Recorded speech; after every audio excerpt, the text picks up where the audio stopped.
विद्यार्थियों नमस्कार, मैं रमन पुरोहित आपको लेकर आया हूँ कक्षा 12वीं का इतिहास, जिसका भाग 2। आज हम पढ़ेंगे कक्षा 12 का इतिहास भाग 2, सूफी और भक्ति परंपराएं।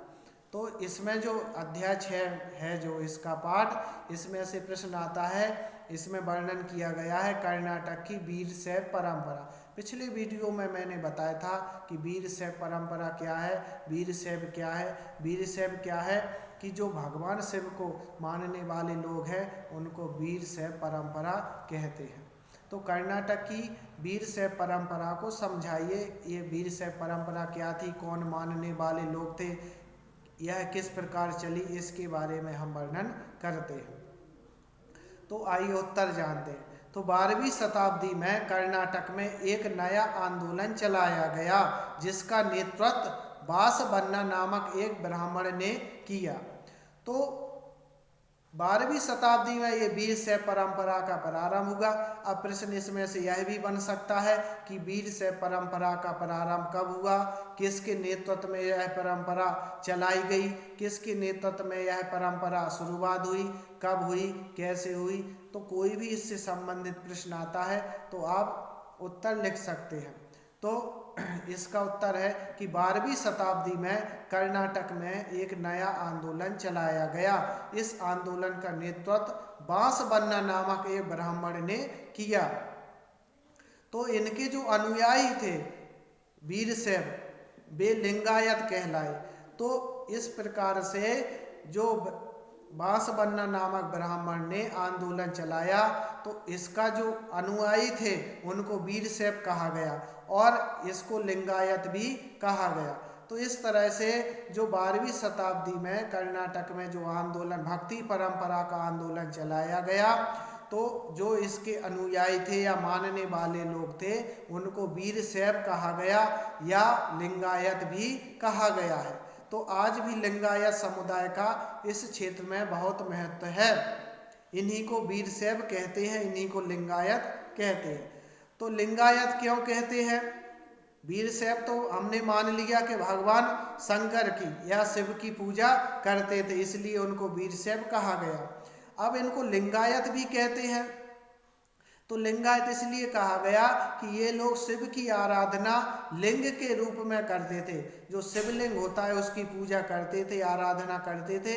और शिवलिंग को पुरुष अपने बाएं कंधे पर चांदी के पिटारे में एक छोटा सा शिवलिंग को धारण करते थे। चांदी का पिटारा मतलब ताबीज के रूप में।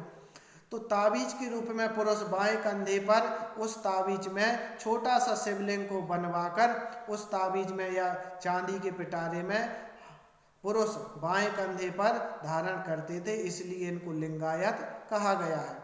तो इस समुदाय के लोगों का विश्वास था कि मृत्यु के बाद भक्त शिव में लीन हो जाएंगे, यानी जिसकी मृत्यु हो जाएगी वह भगवान शिव में ही समा जाएंगे या लीन हो जाएंगे और इस संसार में पुनः जन्म नहीं लेंगे। तो इस तरह से कर्नाटक की वीरशैव परंपरा किसके नेतृत्व में प्रारंभ हुई? बासवन्ना नामक ब्राह्मण के रूप में हुई। कब हुई? 12वीं शताब्दी में हुई। कहाँ हुई? कर्नाटक में हुई। और वीरशैव को ही लिंगायत कहा गया है। तो ये आपको निश्चित रूप से समझ में आ गया होगा। तो विद्यार्थियों, हम अगला प्रश्न, एक प्रश्न और उठाते हैं इस वीडियो में। अगला प्रश्न आता है कि खानकाह के बारे में आप क्या जानते हैं? तो खानकाह क्या है? अभी पिछले वीडियो में बताया था कि इस्लाम के प्रारंभ में, जब इस्लाम का प्रारंभ हुआ था, तो कुछ लोगों का रहस्यवाद और वैराग्य की ओर झुकाव बढ़ने लगा, तो इन्हें सूफी कहा जाने लगा।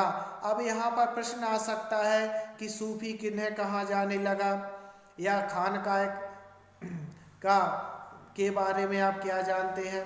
तो उत्तर है कि इस्लाम के प्रारंभ में कुछ लोगों का रहस्यवाद और वैराग्य की ओर झुकाव बढ़ने लगा था, तो इन्हें सूफी कहा जाने लगा। तो जिनका रहस्यवाद और वैराग्य की ओर झुकाव हुआ, इन्हें सूफी कहा जाने लगा।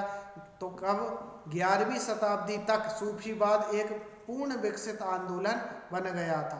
तो सूफीवाद आंदोलन 11वीं शताब्दी तक पूरी तरह से एक विकसित आंदोलन बन गया। सूफी अपने आप को एक संगठित समुदाय खानकाह, जो एक संगठित समुदाय था खानकाह फारसी के आसपास स्थापित करते थे। तो एक इस संगठन को अपने फारसी या खानकाह के आसपास ही स्थापित करते थे और खानकाह का नियंत्रण शेख, पीर अथवा मुर्शीद के हाथों में होता। इनके जो शेख थे, धर्म गुरु होते थे, उनको शेख, पीर या मुर्शीद कहा जाता था, वह उन्हीं के हाथों में होता था। मतलब यह आंदोलन का संचालन वही करते थे। खानकाह एक ऐसी जगह का नाम है जहाँ पर लोग इकट्ठा होकर यह आंदोलन चलाते थे। तो ये लोग अनुयायियों की भर्ती, अनुयायी मतलब मुरीदों या अनुयायियों की भर्ती अपने वारिस की नियुक्ति करते थे, यानी खलीफा की नियुक्ति करते थे। इस तरह से आपने ये प्रश्न का उत्तर जाना है। अगले वीडियो में हम फिर मिलते हैं, तब तक के लिए बने रहें और हमारे चैनल को अधिक से अधिक शेयर करें। धन्यवाद।